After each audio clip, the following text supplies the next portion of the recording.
Hola, soy José Ríos. Bienvenidos a este primer video del curso de Estadística Multivariada 2. Estos son los requisitos para que este curso fluya de manera ágil. Se supone que usted ya conoce, ya sabe de estadística básica, el concepto de estimador, el concepto de estimación puntual, el concepto de estimación por intervalo. Entonces, se supone que usted ya conoce estadística básica. Aquí también en los cursos de estadística básica, pues también se maneja el concepto de variable aleatoria. Se supone que usted ya conoce el concepto de variable aleatoria, lo que es la media, lo que es la varianza de una variable aleatoria, la distribución de una variable aleatoria, etcétera, etcétera. También se supone que usted ya conoce estadística multivariada. ¿Sí? Aquí le estoy llamando estadística multivariada 1. Se supone que usted ya conoce el curso de estadística multivariada 1. Yo le llamo estadística multivariada 1 el curso que ya tengo en mi canal de YouTube, que se llama estadística multivariada, así nada más. En mi canal de YouTube ya tengo un curso que se llama estadística multivariada. A ese me refiero cuando aquí digo estadística multivariada 1, lo cual implica que usted ya conoce, ya está familiarizado con el concepto de matriz y que también usted ya conoce de álgebra matricial, las operaciones algebraicas con matrices. Entonces supone que usted también ya tiene estos antecedentes. Y claro, tener a la mano el Excel y un paquete, más bien, y un paquete estadístico. Yo voy a usar aquí el paquete Minitab 18. Bien, entonces, se supone que usted ya tiene estos conocimientos previos. Si no es así, yo le sugiero que visite mi canal de YouTube, Aprendiendo Estadística, haga clic en listas de reproducción y ahí puede usted ver la lista de cursos que ya están disponibles. Y entonces le sugiero que ahí, primeramente, vea el curso de Estadística Aplicada, donde usted va a manejar estos conceptos. Y ahí también después busque el curso de estadística multivariada, donde ya va a tener los conceptos básicos de estadística multivariada, el manejo de matrices, el concepto de matriz de covarianzas, el concepto de covarianza también, etcétera, etcétera. Entonces, les sugiero que primeramente en mi canal de YouTube, Aprendiendo Estadística, vea estos cursos y después entre a este. Esta es la imagen, el logo de mi canal de YouTube, Aprendiendo Estadística. Repito, haga clic en listas de... Entra al canal, haga clic en listas de reproducción y puede ver ahí los cursos disponibles. Entonces, le sugiero, si no tiene estos antecedentes, que primeramente vea mi curso de estadística básica, digo estadística aplicada, perdón, estadística aplicada, donde se manejan estos conceptos.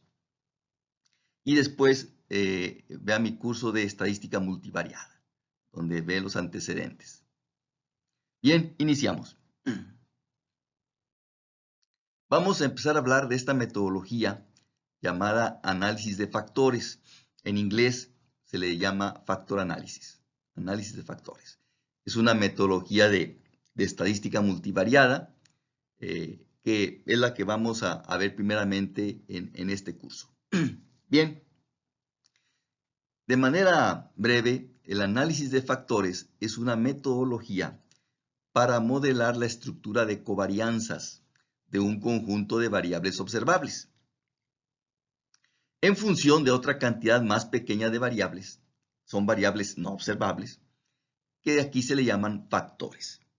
Entonces, cuando aquí hablemos de factores, nos estamos refiriendo a esta cantidad de variables no observables. Entonces, para empezar, vea usted que aquí tenemos dos conjuntos de variables.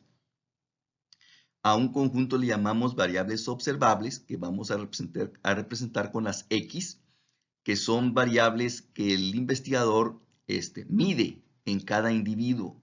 Aquí individuo puede ser persona o cosa. Entonces las variables observables las vamos a representar con la letra X y es lo que el investigador mide a cada uno de los individuos.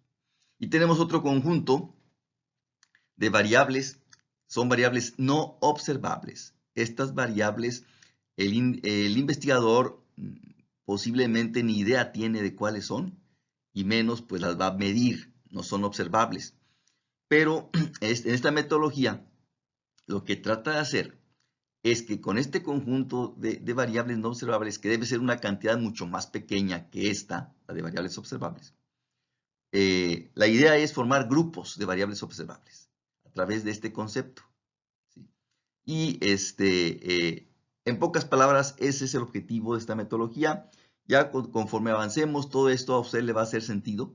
Quizá por lo pronto la idea queda algo oscura, pero ya con el avance esto va a quedar mucho más claro. También es importante comentar que esta es una metodología exploratoria descriptiva. Entonces es una metodología exploratoria. Y también hay que comentar, tiene un ingrediente de subjetividad. Tiene algo, también un ingrediente importante de subjetividad, y pues eso lo hace un poco controversial. Un poco controversial. Mas, sin embargo, sí es de mucha ayuda para el investigador. Cuando esta metodología funciona de manera exitosa, después comentaremos qué entendemos por aplicación exitosa. Si esta metodología aplica de manera exitosa, pues sí es un gran apoyo para el investigador. Bien, entonces, en pocas palabras, este es el objetivo de esta metodología y vamos a ver los detalles a continuación. Aquí tenemos un modelo gráfico de esta metodología tratando de que la idea que ya se comentó pues quede más clara. Por ejemplo, aquí tenemos un conjunto de variables observables que son estas. Aquí el investigador tiene un conjunto de 6 variables observables.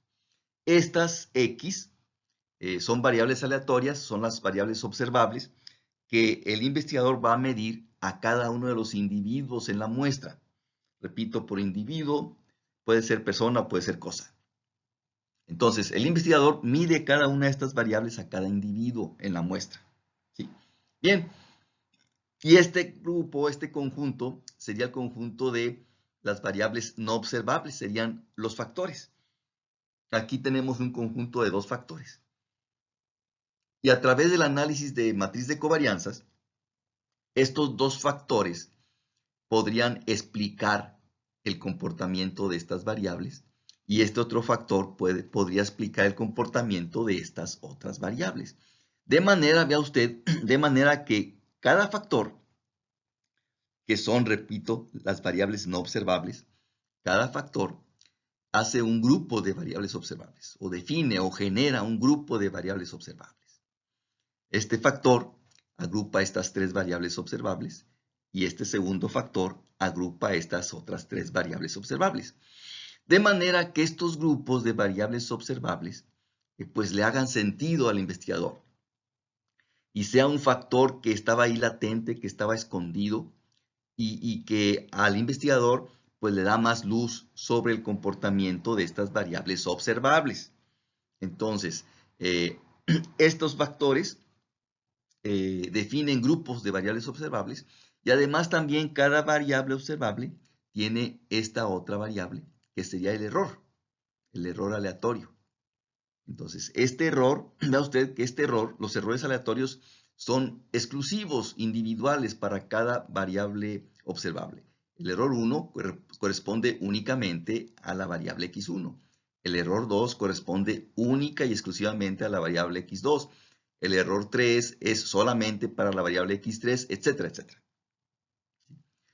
Mientras que los factores, las variables no observables, afectan a más de una variable observable. De manera que estos factores definen grupos de variables observables. Y estos grupos, pues la idea es que estos grupos de variables observables al investigador le dé más luz, más conocimiento sobre el comportamiento de estas variables observables.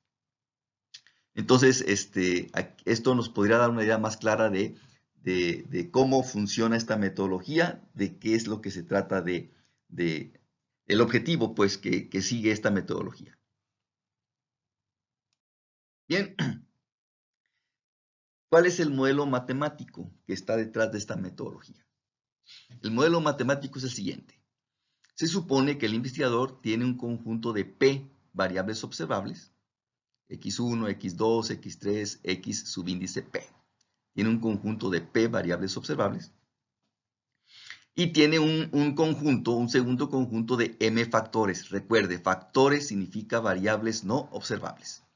Tiene un conjunto de M factores, la variable f subíndice 1, el factor 1, la variable f subíndice 2, el factor 2, f sub 3, f sub 4, etc., f subíndice m. Es el grupo, el conjunto de m factores, donde el número m es mucho menor que el número p. Este símbolo en matemáticas, dos veces el signo menor que, significa mucho menor. Quiere decir que este número es mucho menor que este. Entonces, el conjunto de factores debe contener una cantidad m de variables o de factores que es mucho menor que p, que es la cantidad de variables observables. Bien, como ya hemos comentado, los valores de cada x, las x, se miden a cada individuo en una muestra de tamaño n. Entonces, n es la cantidad de individuos en la muestra. Y a cada uno de estos individuos se le mide cada una de estas variables. Bien, entonces este es el modelo matemático que relaciona las x con las f's. La variable x1 es igual a mu subíndice 1, que es la media poblacional de x1, más, esta es una constante, L11, que multiplica al factor f1, más L12, otra constante que multiplica a la variable f2, más L13 por f3, etc., más L1m que multiplica a fm, más el error aleatorio epsilon 1. La variable x2 es igual a su media, mu sub 2, más esta constante, L21 que multiplica la variable f1, más L22, otra constante que multiplica la variable f2, etcétera, etcétera, más L2m que multiplica a la variable fm, más el error aleatorio epsilon 2, etcétera, etcétera. Así continúa esto hasta llegar a la variable x sub p, que es igual a esta constante, la media poblacional de la variable p, más esta constante LP1 que multiplica a la variable F1, más esta constante LP2 que multiplica a la variable F2, más LP3 que multiplica a la variable F3, etc., más LPM que multiplica a la variable FM, más el error aleatorio. Vea usted que el modelo matemático para cada X, pues se parece mucho a un modelo de regresión lineal. Si usted ya conoce la metodología de regresión lineal, seguramente ya lo notó. Vea usted el modelo matemático para cada variable observable, para cada X, pues es un modelo de regresión lineal. La mu sería el intercepto de este modelo de regresión. Las L's serían las betas. Esta sería la beta 1 correspondiente a X1. Sería beta 2 correspondiente de X1. La beta 3 para X1, etcétera, etcétera. La beta M para X1 y el error aleatorio. Este sería el intercepto para X2. Este sería beta 1 para X2. Este sería beta 2 para X2, etcétera. Beta M para X2 y el error aleatorio para X2. Y así sucesivamente. Entonces vea usted que para cada variable observable, el modelo matemático es un modelo de regresión. Pero la gran diferencia de este modelo con el modelo de regresión es lo siguiente. Observe que aquí las variables predictoras para este modelo de regresión, las variables predictoras serían las variables f's, los factores. Las variables predictoras serían las variables f's. La gran diferencia de esto con el modelo de regresión es que en el modelo de regresión, los valores de las variables predictoras ya se conocen, son los datos. Los valores de las variables predictoras son los datos. Y ahí se trata de estimar los coeficientes, las betas. Bueno, la diferencia es que aquí los valores de las variables predictoras, que serían los factores, son desconocidos. Esa es la gran diferencia. De que aquí lo que serían, repito, lo que serían aquí las variables predictoras, que son las f's, pues son valores desconocidos. No, son variables, recuerde, no observables. Entonces, esa es la gran diferencia de esta metodología comparada con regresión lineal, aunque sí se parecen mucho, pero no es lo mismo. Repito, aquí las variables predictoras, que son las F, los factores, son valores desconocidos, no tenemos sus valores.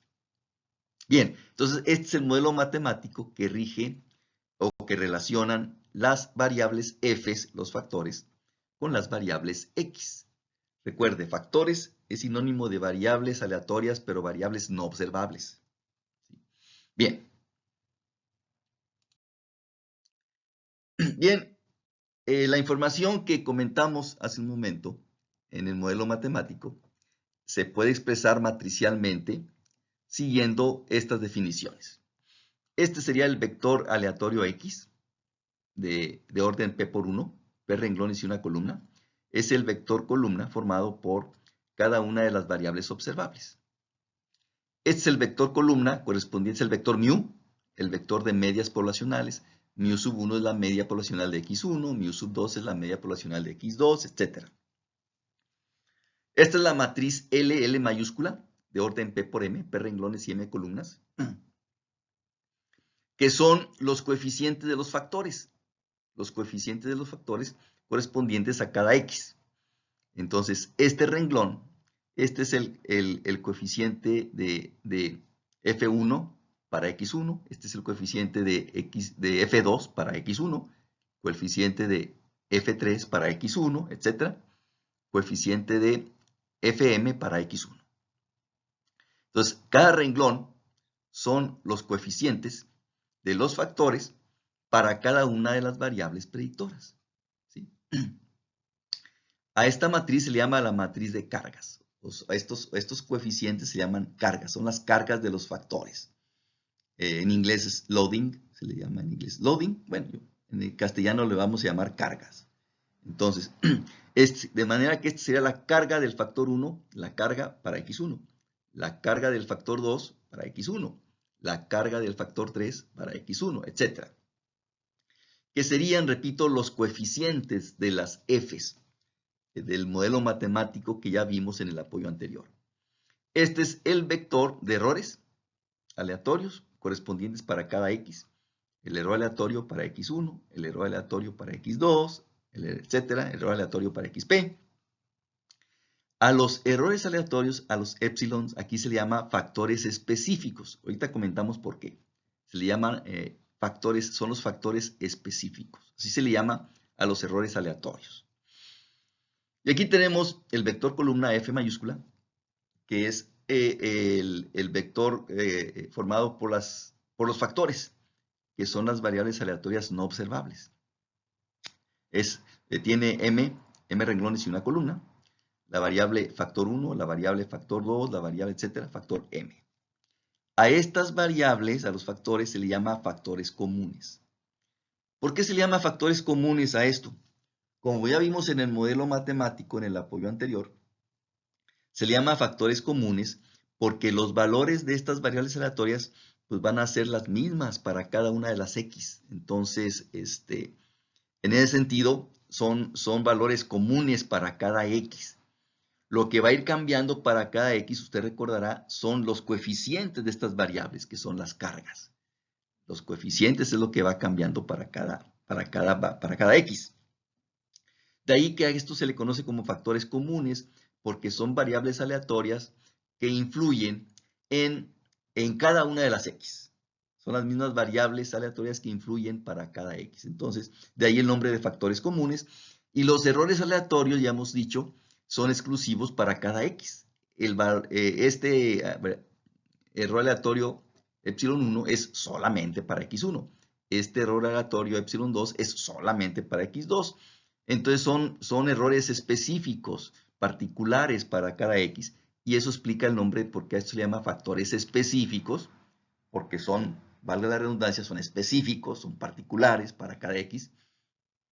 Y a esto se le llama factores comunes, porque son variables aleatorias relacionadas con todas las X. De ahí la explicación de por qué factores comunes a esto y factores específicos a este vector.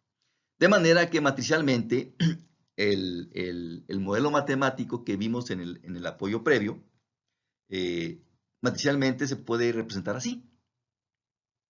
El vector X mayúscula es igual al vector mu, vector de medias, más la matriz L mayúscula, matriz de cargas, que multiplica al vector F mayúscula, más el vector epsilon. Entonces, el modelo matemático que vimos en el apoyo anterior, definiendo estas matrices, se puede expresar así de una manera mucho más breve, matricialmente. Ahora, los supuestos para esta metodología, los supuestos del modelo. Bien, ya hemos dicho que tenemos dos grupos de variables aleatorias, las observables, las X, y los factores no observables, las Fs. Bueno, medias. Se supone que la media de X sub i es igual a mu sub i. La media poblacional es mu sub i. La media para cada factor, F sub i, la media se supone que es igual a 0. La media de las variables F, los factores, la media es igual a 0 para cada factor.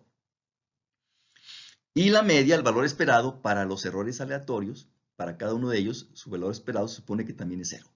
Entonces, estos son los supuestos con respecto a la media de cada variable aleatoria. Ya usted, tenemos el grupo de las X como variables aleatorias, el grupo de las Fs como variables aleatorias, y el grupo de las épsilons como variables aleatorias. Entonces, esta es la media para cada una de ellos. Las varianzas. Se supone que la varianza de cada xi es igual a esta cantidad, sigma subíndice i al cuadrado. Obviamente es un valor desconocido, hay que estimarlo. Pero, pues como ya sabemos, estadística básica, esto se estima, usted recordará, con la varianza muestral. Entonces, la varianza poblacional de cada x es sigma sub i cuadrada. La varianza para cada f, para cada factor, la varianza se supone que es igual a 1. Para todos ellos, la varianza es igual a 1. Y la varianza de epsilon i, la varianza se representa con este símbolo. Psi, la letra griega psi mayúscula, psi sub i. Aquí en esta metodología, la varianza del epsilon no se representa con una sigma cuadrada, no. Se representa con esta letra griega. Entonces, esta letra griega, psi minúscula, subíndice i, es la varianza poblacional del error aleatorio epsilon i. Bien, entonces estas son las varianzas de cada variable aleatoria. La varianza de cada x es su sigma cuadrada correspondiente. La varianza de cada f es constante, es 1 para todas las f's. Y la varianza para cada epsilon es esta cantidad.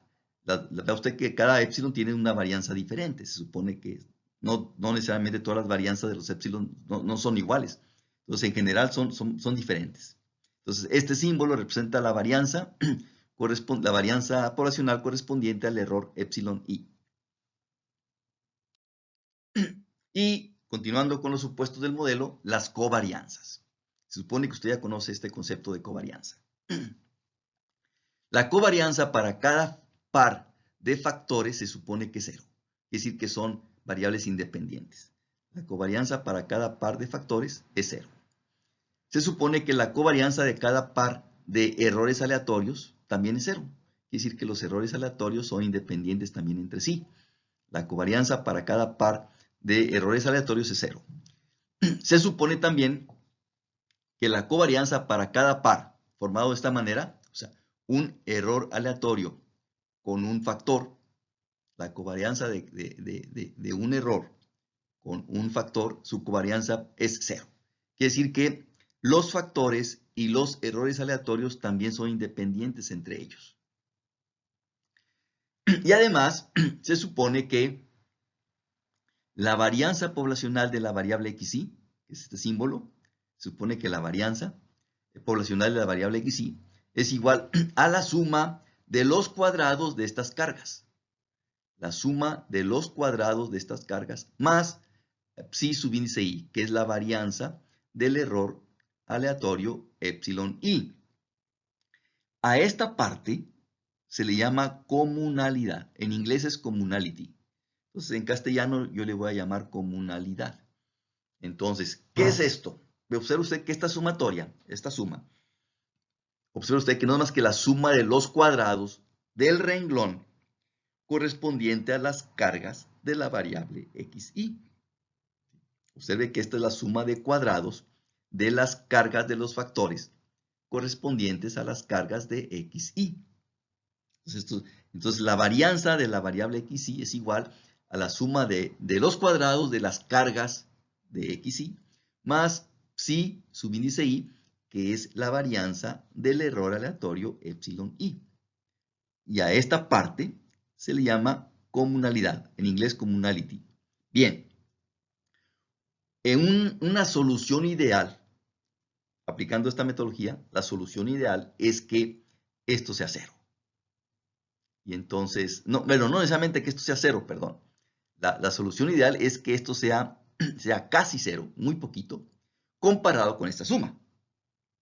No necesariamente, no que esto sea cero, repito, perdón, no que esto sea cero, no. Sino que la solución ideal es que esta cantidad sea muy pequeñita comparada con esta suma.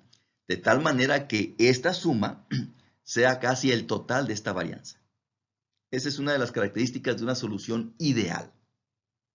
Bien, que la comunalidad de cada variable xy sea, pero mucho, mucho mayor que esta varianza correspondiente a la varianza del error epsilon i.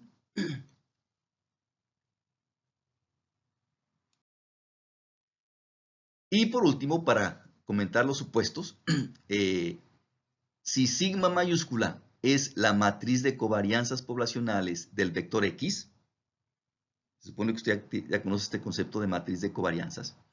Si sigma mayúscula es la matriz de covarianzas del vector x, entonces se supone es que se cumple esta igualdad. La matriz sigma mayúscula es igual a este producto. Recuerde que L mayúscula es la matriz de cargas.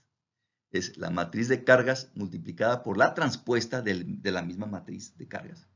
Entonces, matriz de cargas, que es la que mencionamos en el apoyo anterior, que se multiplica por la transpuesta de esa misma matriz, más la matriz psi mayúscula. Esta es la letra griega, psi mayúscula. Significa entonces que la matriz de covarianzas del vector x es igual a este producto más esta matriz, donde esta matriz, la matriz psi mayúscula, es una matriz diagonal. La diagonal principal, que es la que baja de izquierda a derecha, en la diagonal principal tenemos precisamente la varianza de cada uno de los épsilon, de los errores. Aquí va la varianza de epsilon 1, la varianza de epsilon 2, etc. La varianza de epsilon p. Y fuera de esta diagonal principal, todo lo demás es cero, son ceros. Entonces, esta es la matriz psi mayúscula. Entonces, se supone que entonces la matriz de covarianza sigma cuadrada es igual a este producto, donde se esperaría que estas variables, estas cantidades que estamos indicando aquí, como ya se dijo antes, sean mucho más pequeñas que, la comunalidad de cada una de las x.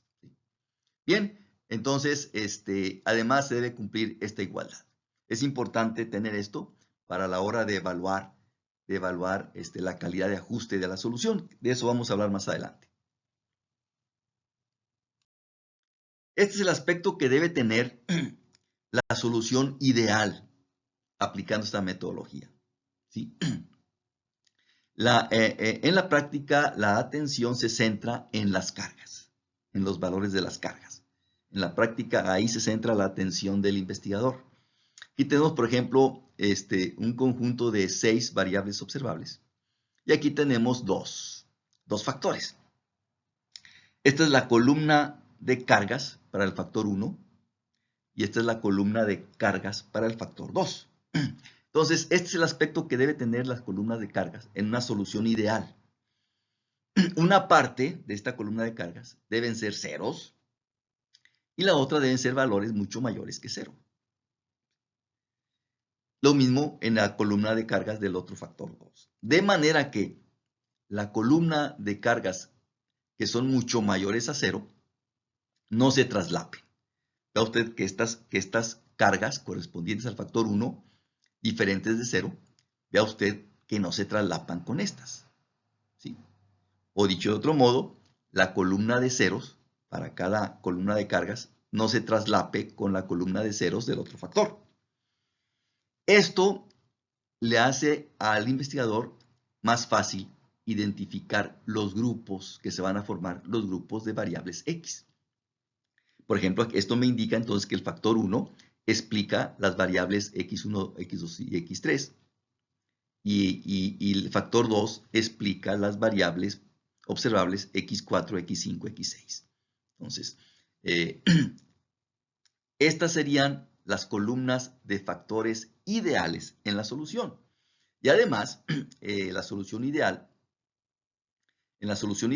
se espera que la matriz de covarianzas de las X, sigma, sea casi igual a este producto.